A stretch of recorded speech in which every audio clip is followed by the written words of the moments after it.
আসসালামু আলাইকুম ওয়া রাহমাতুল্লাহ। সুধী দর্শক, দেশের প্রধান প্রধান জাতীয় দৈনিক পত্রিকার শিরোনামে স্থান করে নেওয়া গুরুত্বপূর্ণ খবরগুলো নিয়ে হাজির হলাম আপনাদের সামনে। আশা করি সাথেই থাকবেন। গুরুত্বপূর্ণ শিরোনামগুলোর মধ্যে শুরুতেই দেশীয় সংবাদে আজ যা যা থাকছে। গ্যাস সহ শিল্প খাতের সমস্যার সমাধানের আশ্বাস দিলেন প্রধানমন্ত্রী তারেক রহমান। যুক্তরাষ্ট্রের বিশেষ দূত সার্জিও গোর আজ ঢাকায় আসছেন। পররাষ্ট্রমন্ত্রীর সঙ্গে সাক্ষাৎ দীনেশ ত্রিবেদী তথা ভারতের হাইকমিশনার বললেন, প্রধানমন্ত্রীকে ভারতে স্বাগত জানাতে অধীর আগ্রহে অপেক্ষা করছি। অন্যদিকে বাংলাদেশের পররাষ্ট্রমন্ত্রী ডক্টর খলিলুর রহমান বলেছেন, দুই দেশের সম্পর্ক এগিয়ে নিয়ে যেতে একমত হয়েছি। বাংলাদেশের সঙ্গে রুপিতে বাণিজ্যের প্রস্তাব রাশিয়ার। বাংলাদেশ থেকে 3 লাখ রোহিঙ্গা ফেরত নিতে সম্মত মিয়ানমার, একথা জানিয়েছেন মালয়েশিয়ার প্রধানমন্ত্রী আনোয়ার ইব্রাহিম। সময়মতো পদক্ষেপ না নেওয়ার কারণে শিল্পে গ্যাস সংকট বলে জানা যায় বা ধারণা করা হচ্ছে। ঢাকামুখী রোগীর চাপ সামাল দিতে হিমশিম খাচ্ছে হাসপাতাল কর্তৃপক্ষ। দালালদের খপ্পরে পড়ে সর্বনাশ বা সর্বশান্ত হচ্ছে অনেক রোগী। সরকারি হাসপাতালের 52% রোগ নির্ভর যন্ত্র থেকেও যেন নেই, এমন একটি প্রতিবেদন উঠে এসেছে আজকে দৈনিক পত্রিকাগুলোতে। একীভূত 5 ব্যাংকের গ্রাহকরা 10 লাখ টাকা পর্যন্ত তুলতে পারবেন। ট্রাইব্যুনালে সুষ্ঠু বিচার নিয়ে উদ্বেগ হিউম্যান রাইটস ওয়াচের, অভিযোগ প্রত্যাখ্যান প্রসিকিউশনের।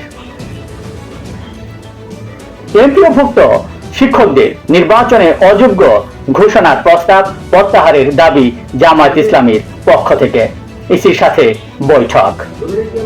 144 দ্বারা হবিগঞ্জে ঢুকতেই এনসিপির গাড়ির বহর আটকে দিল পুলিশ। চট্টগ্রামে শীর্ষ সন্ত্রাসী ডেভিড ইমন যশোহরে গ্রেফতার। বৈদেশিক লেনদেনের ডিজিটাল পেমেন্ট ফ্রেমওয়ার্ক চালু করল বাংলাদেশ ব্যাংক। পেপল ও পেওনিয়ারের মতো বিদেশি লেনদেন সেবা চালুর পথ খুলল। দেশের প্রধান জাতীয় দৈনিক পত্রিকার শিরোনামে স্থান করে নেওয়া আন্তর্জাতিক খবরগুলোর মধ্যে আজ যা যা থাকছে। জর্ডানে মার্কিন ঘাঁটিতে আঘাত, ইরানে বড় হামলার হুমকি মার্কিন প্রেসিডেন্ট ডোনাল্ড ট্রাম্পের।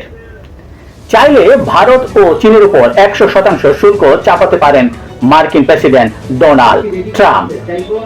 যুক্তরাষ্ট্রের নতুন গোয়েন্দা প্রধান জে ক্লিন্টন। রায় বাতিল চেয়ে ফের সুপ্রিম কোর্টে আপিল মার্কিন প্রেসিডেন্ট ডোনাল্ড ট্রাম্পের যৌন নিপীড়ন মামলা।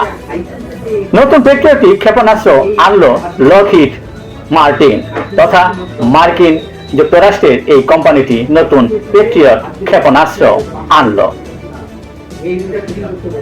ইরান যুদ্ধ সত্যি থামবে নাকি কৌশলগত সময় ক্ষেপণ, এই নিয়েও আন্তর্জাতিক বিশ্লেষকরা নানাভাবেই এটাকে বিশ্লেষণ করছেন। আসামে বন্যায় মৃতের সংখ্যা বেড়ে 75 জনে দাঁড়িয়েছে। নিহত পরিবার পাবে 9 লাখ রুপি করে সহায়তা। এই ছিল দেশের প্রধান জাতীয় দৈনিক পত্রিকার শিরোনামে স্থান করে নেওয়া গুরুত্বপূর্ণ খবরগুলো, জানিয়ে এতক্ষণ আপনাদের মাঝে উপস্থিত ছিলাম।